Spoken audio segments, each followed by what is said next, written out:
The Lord be with you, and a warm welcome to you from all of us here at Powerscourt with Kilbride.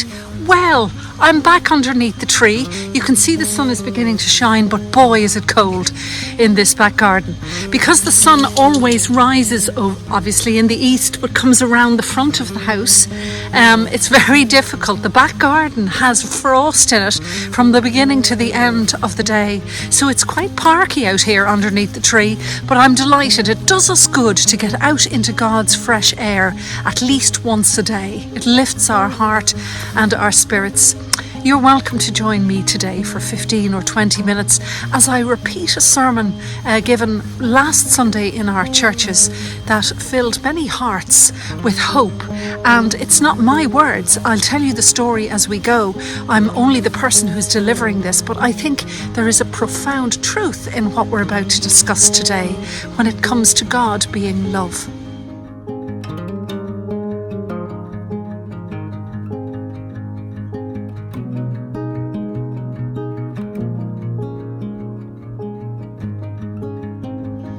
But first, and as always, we pause together in this square for a time of prayer.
Given my occupation, there are many times and many ways in which I step outside the square of church and listen to the other voices that are speaking into what we believe in our creedal beliefs.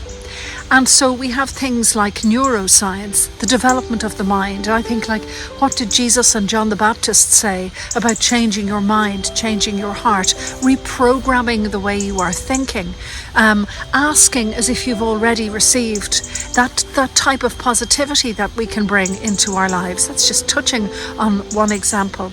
But there are many others, particularly in the lines of quantum physics, where I believe that scientists are actually finally catching up with the Christ himself.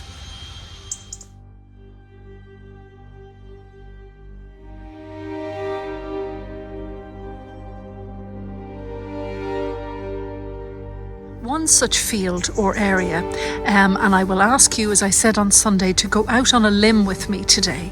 One such field or area is the area of NDEs, near-death experiences.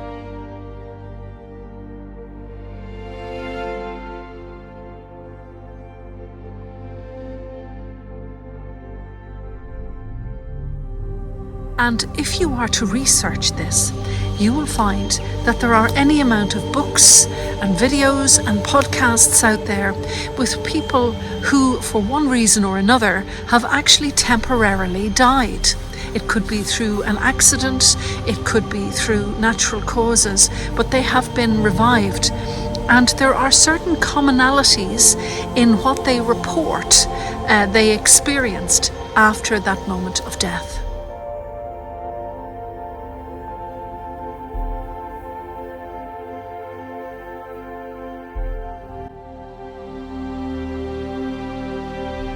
Some will tell you that they had the experience of popping out of their bodies and looking at the scene from up somewhere, like from the ceiling, looking down on what is happening.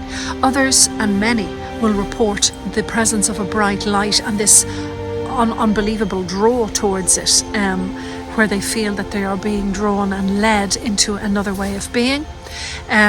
Others will report a place that is quite like Earth, but with plants and colours that they have never seen before, and an ability within themselves, within their senses, an increased amount of senses, so that they can see every tiny detail of all the living things that they perceive.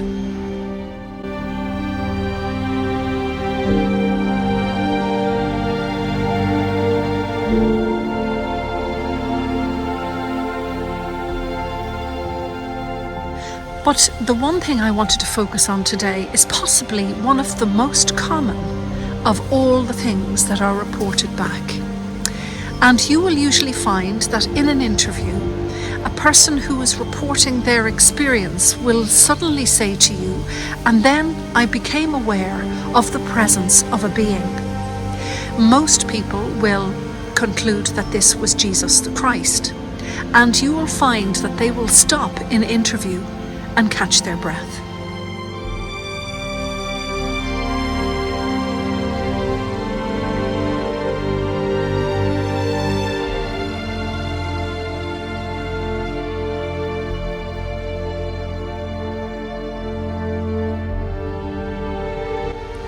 They will possibly apologize for a few moments as they appear to be overcome with emotion.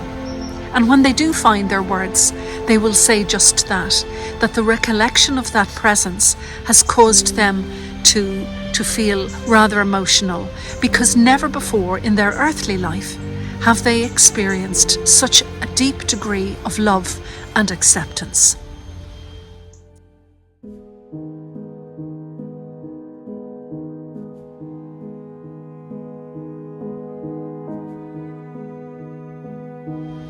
It made me think that if the presence of the Christ in the life hereafter surrounds us and infuses us with that deep sense of love and acceptance, regardless of what we have done in this world, then what if, at the end of our day, we find out that God is only love?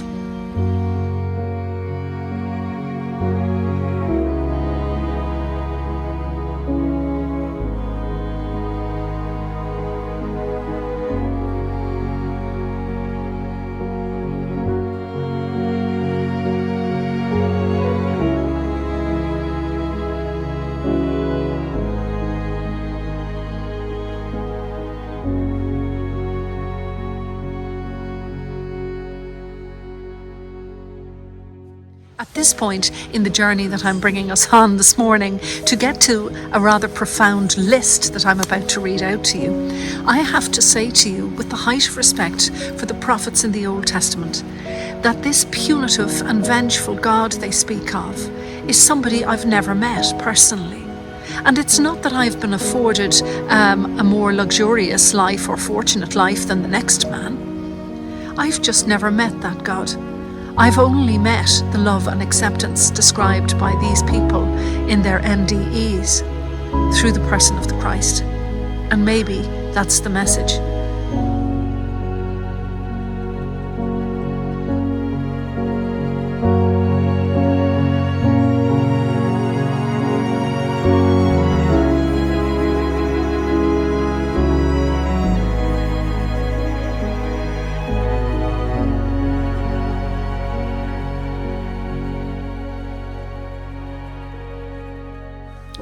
When I say to you this morning, what if God is only love? What is the initial reaction within your heart space? Do these words resonate with you? Do you think to yourself, gosh, what if that actually makes sense? Or do you say, no, that can't possibly be? Do you think that saying that God is only love weakens him or waters him down, makes him all fuzzy and lovely? And that's fearful for you. That's not the way to portray God. Why, I wonder, is this voice occurring within your life? You see, I firmly believe that if you really see love for what it is anything but fuzzy and sweet. It is anything but weak and powerless and watered down. And the effects that can occur within every facet of our human existence and beyond, with love as the underlying factor and the underlying theme and power and energy, are profound within themselves.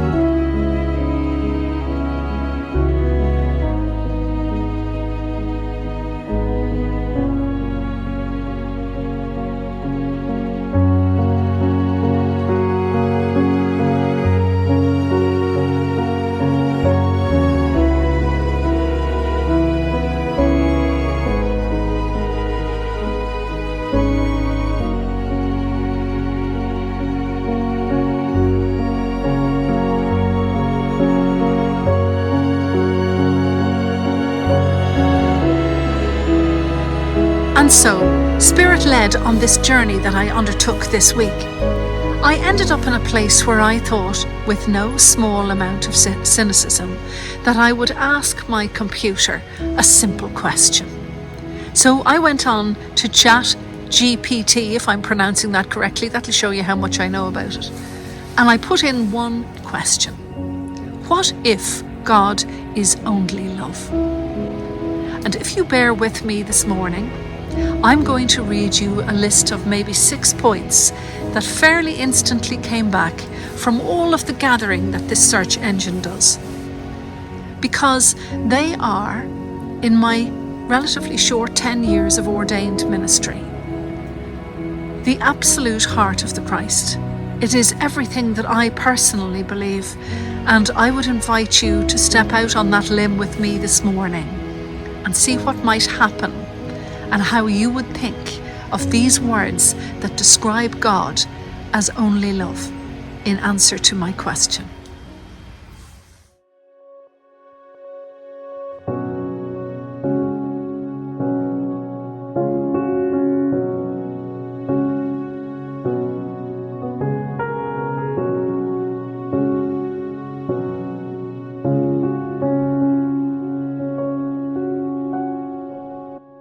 If God is only love, then God is not a being, but a beingness. God becomes the fundamental field in which everything participates. In this view, God isn't something out there. God is the relational fabric between all things.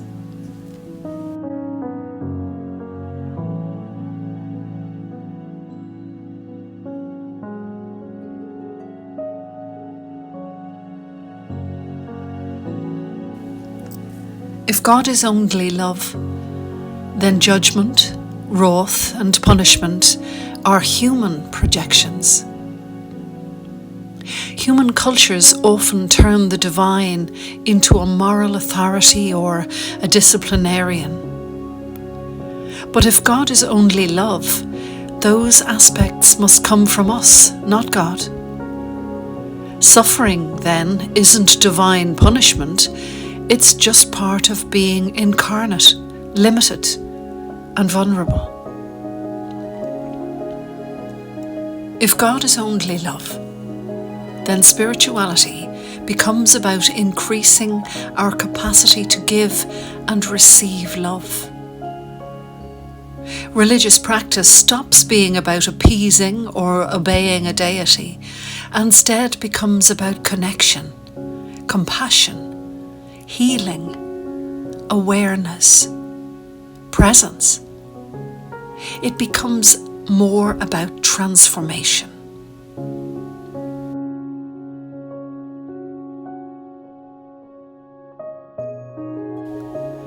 If God is only love, then love is not sentimental, it is a creative force. It's the drive that brings things into being, maintains them, and encourages their growth. In this sense, love equals life, expansion, evolution, emergence.